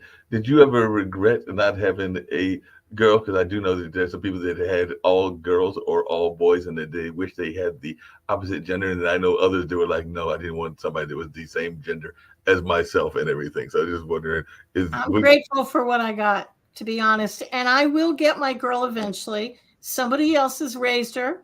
They've put her through school. They did a brilliant job. They're going to wrap her in white and give her to me. So I'm a patient woman, and I will get her eventually. I just have to be patient. Just have to be patient and wait for them to find that other half, and you will get it in the sense of the daughter-in-law is what you're talking about. Some family's doing a bang-up job with her, and then they're going to give her to me. And I'll be And that. then that sounds like plans. I know a friend of mine that just recently happened, and she is not in, unlike you, she is not in a rush for them to give her a grandkid. But one of my dear friends from one of my jobs, not this particular job, but another job that is a testing company that I work for, meaning literary testing, measurement, ink, and everything. But yeah, her, I think it's her oldest son, because she's got two sons as well. And I think it was last year, the that son and his lady love got married, so she now has a daughter in that sense. But as I said, she's one of those folks that isn't rushing necessarily to get any grandkids. But I've got others that are the opposite. I've got a dear friend that is became a grandmother at a very early age. I want to say she was a grandmother in her early 40s and everything. And definitely she's now hitting the 50 milestone, and she's got multiple grandkids. And sometimes I think those grandkids are more of her precious love than even the kids were. She's had four kids and all in that space. And she was also in the service industry as well, because I want to say she has been trained as an esthetician, a car saleswoman, as well as a number of other fields as well. But yeah, she loves the dearly, I think, all of those grandkids. Because every time I'm looking on her Instagram or Facebook, it does seem like there's constant pictures of those young people and her being very much attached to them in one form or fashion. Now, she's not always the biggest fan of the kids, but that's a whole other story. That might be that forgiveness journey that you were talking about. So she definitely hasn't had to have anything to do the young people have done to be forgiven. But yeah, she's not always the biggest fan of the kids that were brought into the world by her and her then significant other. But yeah, we can't always pick the family that we are born with and all along those lines. So I guess that's one of those Sure. forgiveness journeys, is that Yeah. sometimes we, what's that old saying? You can't pick the family that you are born into, and you can't Yep. always pick the family that is provided to you and everything, because sometimes they can aggravate us and all along those lines. And I know that even in my own life, sometimes if financial consequences come in, I am one to go to my parents, and particularly mom, just because I know that mom will probably say yes and all along those lines if you need some financial help. Not that I won't go to dad, but I just know mom is probably the go-to first answer, because she's probably going to be quicker to say yes and everything. So I'm sure that you even get that from your kids, even though they are doing quite well. You mentioned one is that Homeland Security, and the other is a videographer. But I'm sure that there might be times that there are things that happen that they need some parental advice, or maybe even some parental guidance, or even some parental Once in a while. finances and everything. Once in a while. You know, we can't control what happens to us in life, but we can control how we get through it. We can control our perspective. And as adults, you're not who you were as a kid. And I Right. think that's what trips everybody up, because they still think of themselves as that kid who messed up all the time. And everybody said I wasn't going to amount to anything and all these horrible things. But that's not who you are anymore. And if somebody is looking at you through those rose colored glasses because they're family members and they see you as that 16-year-old who used to mess up, and you're not that person anymore, that's their problem, not yours. Um, Mhm. how people see you is their problem. How you see you, that you can control. So just knowing you are not that person anymore. And every day we wake up, it's our opportunity to reinvent ourselves. We don't have to wait for January 1st. Every day is a new opportunity to say, that's it. I've had it. I'm going to change. No, No but along those same fanfare, lines, no book, no, trumpets, just a quiet little, I'm done. yep. But along those same lines, there, because but when the pandemic first started, I actually need to reach back out to IPC, who is a well-known graphic artist in the sense of like cartoons and other kind of animation, and also a haiku champion, and is very active on Clubhouse and even some other platforms. I think he's on Instagram and a number of other things. But during the pandemic, he started a kind of like a cartoon oriented audio troupe that I was a part of, called the Funky Eye Puppets. And one of the things that he talked about was how we sometimes lose that childlike wonder and don't We necessarily do. want to tap into that childlike wonder as well. So that is, I hear what you're saying about definitely being responsible adults, but sometimes I think that we also, on the flip side of that, don't do a good enough job of allowing some of that childlike wonder and some of that childlike joy to stay into our life as well. But I just wanted your take on that, because that's something that I enjoy doing and might even get back involved in 2024 with playing these voices of different characters and all along those lines. I think mine was called Echo and all in that space. But I was just wondering your thoughts around childlike involvement, because as soon as we go to whatever we go to, whether it's the military, whether it's college or whatever, then all of a sudden it's all about being as adult as possible. And I think that we don't bring enough childlike enjoyment to anything from relationships to work to a number of other things. And I'm always an admirer of companies that allow play to be part of their environment. I think people don't know what fun is. Mm-hmm. I ask people all the time, what brings you joy? Right. And 9 out of 10 people cannot answer my question. Mm-hmm. What's fun for you? They just kind of look at me. I watched TV last night. I think going out and having fun and doing things that bring you joy is the key to life. Childlike wonder. If you love drawing as a child, go pick up a coloring book, Color by Numbers, an adult coloring book, and just start coloring.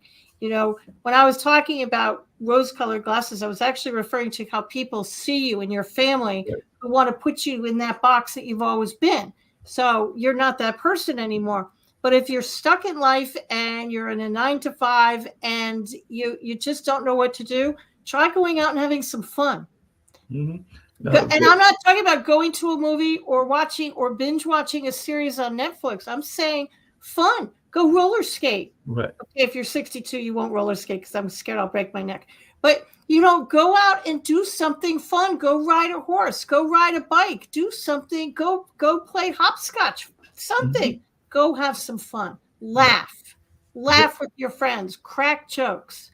That's the key to life. I mean, Ron and I used to go into chemotherapy, and we used to be, the younger viewers won't know who this is, but we used to be George and Gracie, who are a little comedy team. Right. And we used to just go in and make people laugh. Why? Because it's more fun than crying. No, I agree with you. And there's a show that we do regularly. Billy Graham does it, not the famous pastor or even members of his family and everything, but it is a motivational speaker out of Texas, African-American motivational speaker. And if you ever watch the show and see his commercial that opens the show, he is speaking at one of the African nations. I forget which one it is. It might be in Ghana or something like that. And one of the things that he brings up is, well, a couple things. He brings up the notion of he doesn't want to take all of these great ideas with him to the graveyard. And I definitely understand that and agree with him on that and along those lines. But the other thing that he says is that how can that we are told to break out of the box, but how can we break out of the box when there is really no box to break out of, and all along those lines. So that is one of his lines, is that there is no makes box. a lot of sense. Everybody, you can't put me in a box because there is no box. That's exactly what he says, is you can't put me in a box. I read a meme on Facebook just yesterday, said, if you're one of those people who think the glass is half full, Mm-hmm. go buy a smaller glass and pour the water into that glass. There you go. Now the glass is full.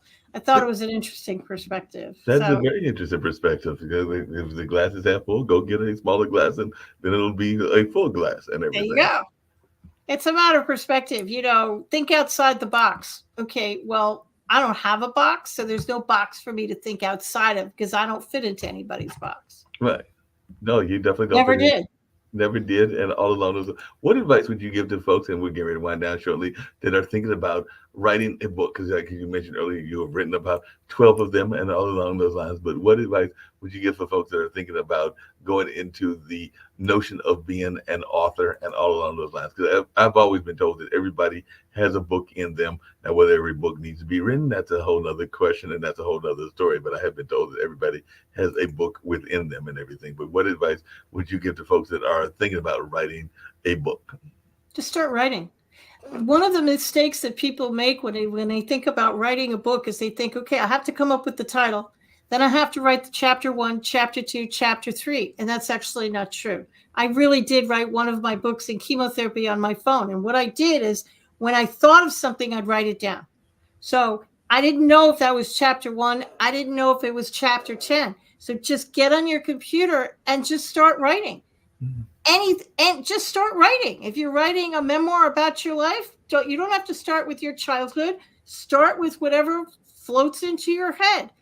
Once, 3, 6 months, a year goes on, and you have enough files on your computer, okay, now you can put them in order. Now you can say, okay, well, this one should be here, and that one should be here, and that's when you can find a title for the book. So just start writing. Don't put yourself in a box and pigeonhole. Just start writing. Yeah, that makes a lot of sense. Would it be something similar to just go ahead and do it? Because one of the things I know a lot of people are interested in is something else that we've talked about here on this show and everything that you have been part of, which is entrepreneurship. And I know that everybody thinks that they've got the next great business idea. Now, I do get frustrated when I see people that have these great ideas and don't necessarily follow some of the basic principles that you need to have, which is like a business plan and some of the other stuff. But hey, I've also seen some businesses that were successful that were, as you just put it, out of the box, and they might not have had the business plan or even the total staff until actually the business was up and running and everything. Because literally, I don't think I mentioned this to you, but I did mention at the beginning that my parents started a radio station, and they started it when I was the year of the independence. So 1976 is when the station came on the air, and it was on till roughly 87 or 88, so about 11 or 12 years. And part of it was them being frustrated by the fact that they did not hear enough minority voices. They didn't hear enough rural voices. And they also had a love of certain music styles that they weren't hearing enough of, that being jazz and blues. So with no radio background whatsoever, mom was trained as a guidance counselor, and dad was trained in the military as an engineer, and I think in college in that field as well, but not a radio engineer, but like the more civil type of engineer, if I remember correctly. And like I said earlier, he was involved in civil rights struggle activities here in North Carolina and everything. So with no background, but seeing a need, they created it. And that's part of the reason that I like what Kim and Nick are doing here at Pod TV, because I think it's a similar narrative. Some 76 to 2006, some close to 50 years later, with similar mindset and everything, even though it's closer to like 45 years later and everything, but still a similar mindset and all along those lines. So I was like, I can definitely relate to it and want to get involved, because it sounds like what the parents, who fortunately are still living, were doing when they created that station in 76. So definitely one thing I think you have to do is have a vision. But what advice would you give to entrepreneurs? Don't quit your day job until you can support yourself. Right. Everybody say, well, how much will it cost to start a business or a concierge business? Well, add up your bills, phone bill, every bill, multiply that by 6. My husband will tell you to multiply it by 9. And that's the amount of money that you need to start the business basic, because that's the amount of money you need so you don't starve to death. Mm-hmm. That's your monthly nut. That's what you need every month to survive.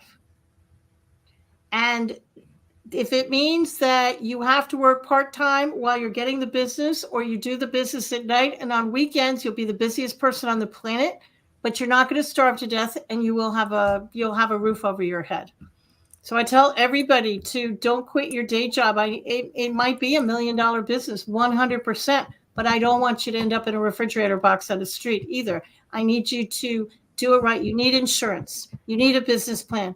Sure, you need the business card. You need a website. Yes, you need a website. Everybody needs a website, but you need a lawyer. You need an accountant. You need insurance. You need to have enough money in the bank so you don't starve to death. That's my advice to everybody who's starting a business. And I'm not trying to talk anybody out of a dream, but I also don't want you to die. Yeah, and I know some people will start the business literally from the business that they are in. I know that when I started Lee Entertainment, which is like kind of like entertainment planning and entertainment consulting and all along those lines, and even managed some performers, I literally was working at GlaxoSmithKline. So of course I was using some of the resources that I had access to and everything. Now, whether that was technically cheating or not, that's a whole nother matter. And maybe the folks at Glaxo need to forgive me. And all along those lines, coming back to our conversation around. That's another conversation. Exactly. Let's circle back a little bit. Yeah. Yes, exactly. They might have to forgive me for taking advantage of that. But I do know that the quite often people will take advantage of the situations that they are in, whether that is Fun. using a copier, whether that is using a phone, or whether that is using even office space or whatever. But definitely it does seem like that is a standard business practice where many It is folks are. today. Back in the day when I was there out there, it wasn't, but today it kind of is. We live in a very different world right now. Very different world. What's some of the things that you have seen change in your 62 years that have surprised you? Because I know on one of our shows that we oftentimes talk about AI and its impact, and all along those lines on a regular basis. I think that's our World Edition show, which is our new show. Of course, they also talk about these awards that I mentioned earlier as well. But kind of jokingly talked about the change in the phone, and of course the Google reference that It's you made slam your earlier. phone down like I used to because you break it. You can't slam it down. Didn't we all used to think we were going to be living a George Jetson kind of life? Come on.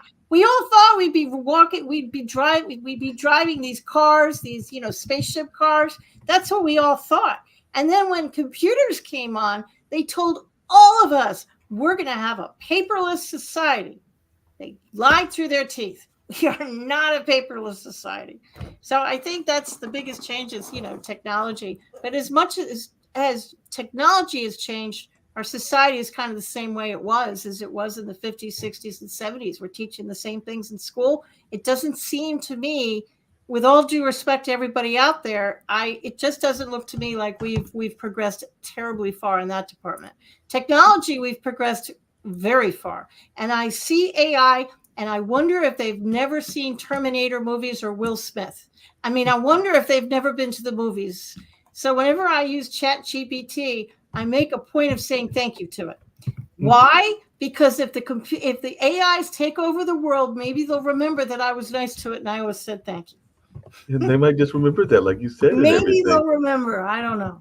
Yeah, hopefully they'll remember that, because as you were just saying that, I was thinking about a couple of things. One, the network founders, part of the reason that they founded the network, as I alluded to earlier, was that they felt that there were things that should be taught in the school that weren't taught in the school. Because I know Nick Valveda talks about fiscal literacy and fiscal responsibility, and he wishes that would be taught in the school system, and he can't find any school system where it is really taught, or even entrepreneurship skills as well. So I think that both him and Kim would agree with what you're saying, that we need to do a better job in our teaching and everything. And at the same time, I know that I want to say here in North Carolina, there are school systems that are concerned about the use of technology. And I think that there's even some schools that are putting limitations on when the students can bring the cell phones into the campus. I agree with that, actually. And their students are using ChatGPT to write their papers, which is wrong. So that's something that they're going to have to figure out. So kids can't do that. They really have to think for themselves, because our cell phones, we all thought it was going to make us all smarter. I think it's made us all dumber. Well, not only that, but I also wonder, between the cell phones and the pandemic, if some of while I'm glad to be able to talk to you on this platform and everything, and hopefully I know that we have a regular meeting sometimes with some of the people from here in North Carolina that have been on shows and everything else, that Nick brings them to the WADU, which is over there on the campus of Duke University, and we'll have lunch together and all along those lines. So I know there have been some past guests and definitely some hosts that have showed up as well. So I might have to see when the one is for January and see if you're able to come from Apex, because I know there's some people that come from Raleigh. I'm actually outside of Wilmington. So okay. I'm about 2-3 hours away. Yeah, but still, it might be possible and everything. I'll just the invitation and all, because I know they try to do those meetings on a monthly basis. But one of the things that I get frustrated by is how some of the social skills aren't taught as much either and everything. Because as you were alluding to earlier, even with the concierge service work that you were doing, I do know that sometimes if you go into a restaurant that's just for a sit-down meal and you see 5 or 6 people that are having a conversation and they're all using their cell phones, and sometimes in the back of my head I'm going like, why are y'all here together if y'all aren't really here together? And all of those lines, because they're all on separate phones talking to separate individuals, and I'm going like, aren't y'all all in the same place? But I didn't quite get it, but I have seen that a couple of times. But I'm sure you've even seen that in Wilmington as well. Oh yeah. We used to make everybody, whenever I went out with people, everybody would put their cell phone in the middle of the table, and if somebody flinched, you'd have to pay the bill. And whenever I teach a workshop, I will say if I hear a phone chirp, tweet, jump, I don't care. If it makes any sound whatsoever, you have to stand up and sing the Star Spangled Banner. Make sure for all the speakers out there that you turn your own cell phone off first before you make that announcement. Happened to me once. And the only reason I got out of it is because we were going to lunch at the time. So I managed to talk my way out of it. But yeah, I agree with that 100%. Along those same lines, Barbara Smith, who usually does the show on Thursday, I've actually got to get in touch with her and Shawnee. She used to have these like certain things that she does a show called Empowering You. It was in Thursday evenings, and now it's Thursday afternoon, and that's why I got to check and see whether we're on for this Thursday or whether she'll come back on the 11th for the first episode and all in that space. But she would oftentimes talk about kind of like catching how a lot of times when people are given an introduction to the speaker, they basically read the bio, and there's like the bio is already provided and all along those lines. So she would sometimes ask a question that would get people to break that mold. So she would sometimes say that she was, I forget the exact phrase, but it's something like I was an engineer by 8, I was a race car driver by 10, and then I was a something else by 12. And she would give backgrounds as to how this happened. So the engineer at like 8 was her literally breaking down something that was in the house and rebuilding it and all along those lines. And the race car driver was literally her, riding her parents' car or something along those lines. So there was a narrative that got the person who's doing the introduction to break out of that tried and true tradition of just reading the bio and everything. So I was wondering, how do you get people to introduce you in a way that is less stale than some of the introductions are at many speaking conferences? So like I said, that was one of Barbara's little tricks of the trade, but I was just wondering how you deal with it and how you try to get them to give something that is a little bit more vibrant. Sometimes I'll write it for them. Mm-hmm. Sometimes I'll just give them some verbal suggestions. Because I don't like to step on people's toes when they invite me to speak. They've got a certain format of doing things. But when I'm asked, I'll tell them, to they can say anything they want in my bio. But I'm a big fan of people can read. Mm-hmm. So I like to have it short and sweet because everybody can Google me. They can go to my website. They can read my bio. And I'm a fan of, you're not really here to hear my bio. You're you kind of want to hear what I have to say. And I feel that way about every speaker. So I try and keep them short and sweet. No, that makes a lot of sense. Just keep them short and sweet and all along those lines. As I said, getting to wrap it up, because I'm actually getting to get out of this building, get back to my apartment and house and all along those lines. But one of the things I get every guest to do is, if you can tell folks that have been listening to this conversation either now, and I have seen a few people that have popped in at least on the little eyeball, as well as other ways that I'm able to know and everything. And also I will air these interviews several times during the course of the week and the month, even after they are aired. So any words of positivity and hope, because as you've learned, that's part of what I am all about, is spreading positivity and hope to the globe in whatever ways I can. So any message of positivity and hope that you would like to share with our global audience, as well as ways that you can be reached and contacted, and any messages that you haven't got out, because I think we've covered quite a bit of what I know you're about, including entrepreneurship, business, and the concierge, and being a breast cancer survivor. But anything that you would like to share that we might not have tapped into, and any message of positivity and hope, and ways that folks can reach out to you. And hopefully you'll come back even on our new show, because like I said before, we do the new show every Monday through Friday at 10 a.m. And I might even send you the link for tomorrow, all along those lines. And if you want to jump in, that becomes a little bit more of a food fight, because we do have people of different political views, whereas I like to just have open conversations and not be as much of the contrast kind of things that some people do. But it's still a good show and a fun show. But I still may send you the link, and if you have the time, pop in. And if the food fight becomes too much, you are perfectly welcome to pop out as well. If people want to purchase any of my books and you want to see what I've written, you could go to KatherineGiovanni.com. Catherine is spelled a little bit weird. It's KATHARINE, Giovanni.com. A list of my books and all the things I've written are right there. The newest one is this one, The Ultimate Path to Forgiveness.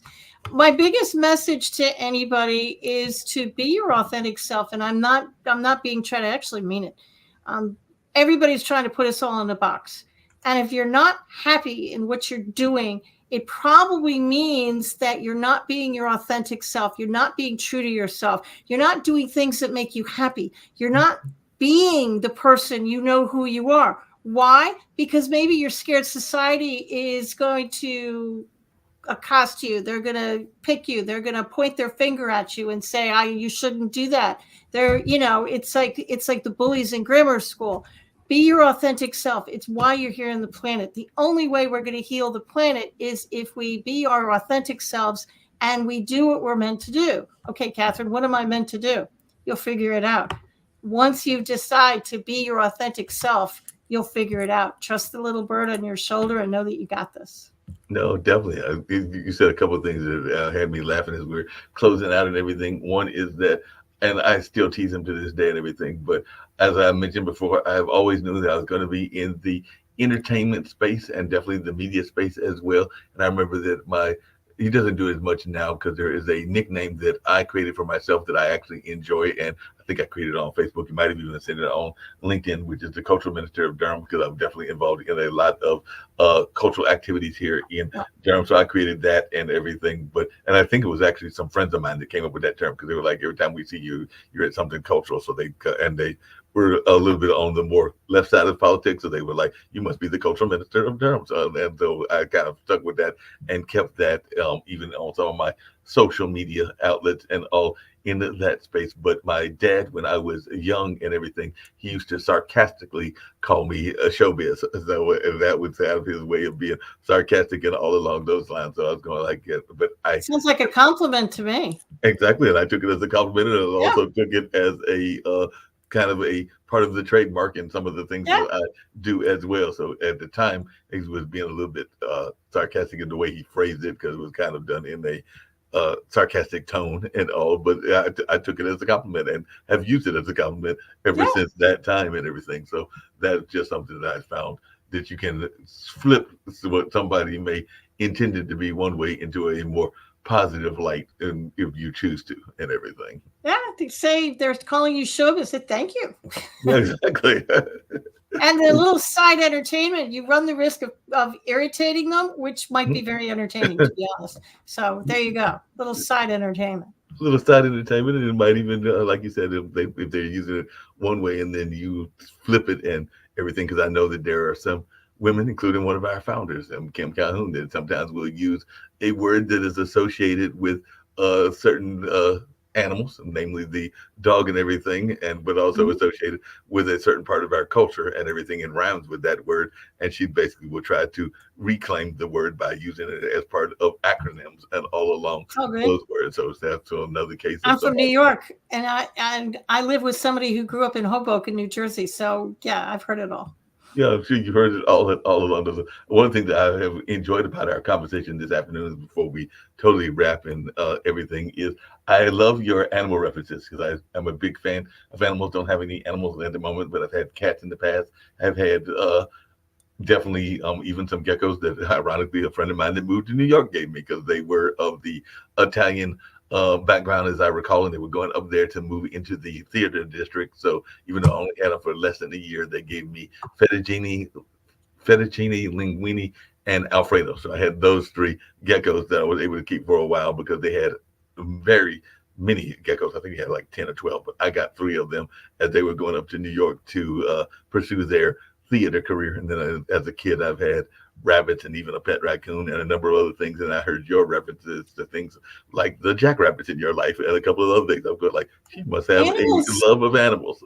Animals are smarter than us. They blindly trust their intuition. Humans are stupid because we don't blindly trust our intuition. We talk back to it and say, you're out of your mind. I'm not going to do that. But animals, they blindly trust it. They're 100% smarter than we are. No, I agree with you. I think that animals are much smarter, and I think that sometimes they are also wondering why we do what we do. I had a friend of mine that got one of those, and she was a cat lover and still is a cat lover to this day. And she got one of those little light switches that you sit there and you try to get the cat to do tricks with and everything. And I think the cat might have done, as a kitten, the trick for like maybe less than an hour, and then the cat was like, no, I figured out the game. I'm not playing it anymore. So I have a cat. She looks at you, it's like, you want me to do what?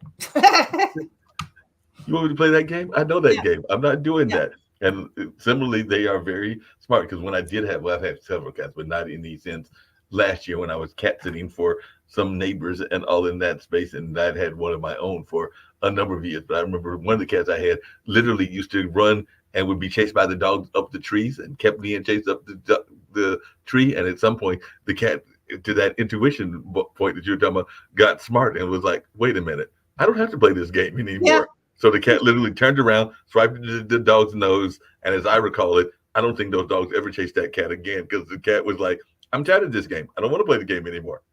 They're smarter than us. When I can't remember, about 10 years ago, there was a huge tsunami. I think it was in Thailand or someplace over in Asia. And there's a story goes that, and this is true, you can Google it. I just don't remember when it was. The elephants, they were trusting their intuition and they were grabbing their keepers and trying to drag them to higher ground. And the keepers were humans and say, what are you doing? It's a beautiful day. Why do you want us to go up there? The elephants saved everybody.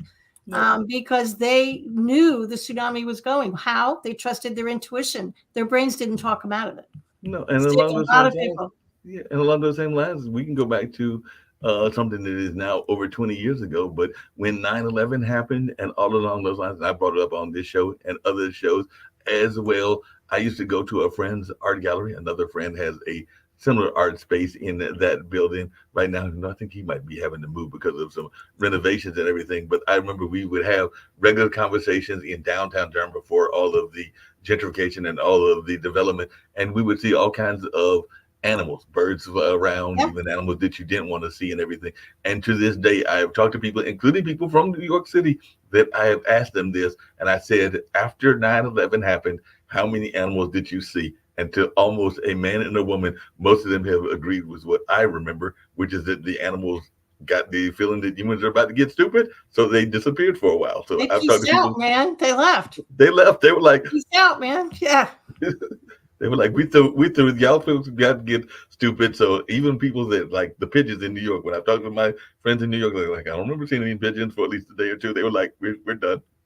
No, because humans, we talk ourselves out of it, don't we? We will question what our intuition is saying, leave. And you're like, why? I'm comfortable. I don't want to leave.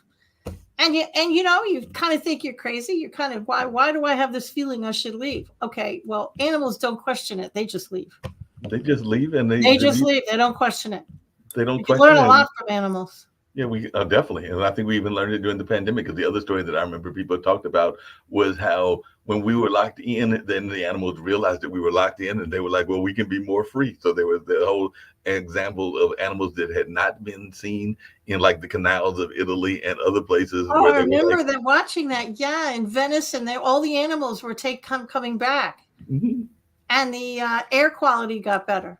Yeah, everything got better because the animals were like, "Hey, the humans are locked in the house, so we can go enjoy our freedom and everything." Yeah. Well, like I said, I have thoroughly enjoyed this conversation. Went about the times that they usually go, which is somewhere around an hour and a half to 2 hours. And I hope that you will come back, and I will send you that link for tomorrow. And if you get a chance, pop in. And some of the shows are multiple guests, and sometimes it's just one-on-one, as this has been. So hopefully you'll make a return trip either on tomorrow's news or on another online dinner party. But I'll keep sending you links, and whenever you are able to pop in, please do. And one of the things we've been doing is we've been adding, because we have a bookstore, a bookstore that is the books of folks, because I'm considered an Amazon influencer for whatever reason, because I don't even know how I got that title. But since Amazon gave me the title, I'm not going to argue. So Pod TV has attached my bookstore to their network and everything. So I have like the idea list. So I'll be adding yours as well. So hopefully, who knows, we might even get some purchases of your books from some of our listeners that have heard this conversation. So I'll be adding those this evening as soon as I get to the house and everything. Don't know that I'll add all 12, but I'll add at least the current one and maybe 3 or 4 other ones that look interesting, including some of the concierge ones as well. And who knows, I might even get bored and add all 12. Thank you. I appreciate it. No problem at all. Catherine, you have been a great joy to talk to, and all along those lines. So I have thoroughly enjoyed this conversation. Hopefully I didn't drive you too crazy with some of my inane questions and all along those lines. But You're I was good. having fun, and I hope you were enjoying as well. And I'm going to end with a couple of Friends commercials, including one that honors the folks that are, and this was from, I think, a few years ago, but honor those in the teaching profession that aren't honored enough. The janitors and the guidance counselors and stuff, those folks in somewhere in the Midwest. I can't remember. I think it might be Oklahoma, that this gentleman created this award show. And actually, Barbara won one of the awards last year and everything. So they are honoring people that are both the teachers as well as those that are the support staff with the teachers, like guidance counselors and janitors and others as well. So I'll be ending that, as well as another Friends company that deals with financial services. We're talking about the importance of finances and all in that space. So that's how we'll get on out of here. But I definitely look forward to seeing you in the near future. Thanks so much. I appreciate it, Mark. No problem. Have a good one. Are you looking for money-saving strategies for your business and personal finances? Are you tired of working hard every day with little or nothing to show for it? Contact Prosperity Financial Services, LLC right now for your free financial consultation. Call now to reserve yours today, 804-349-8600, 804-349-8600.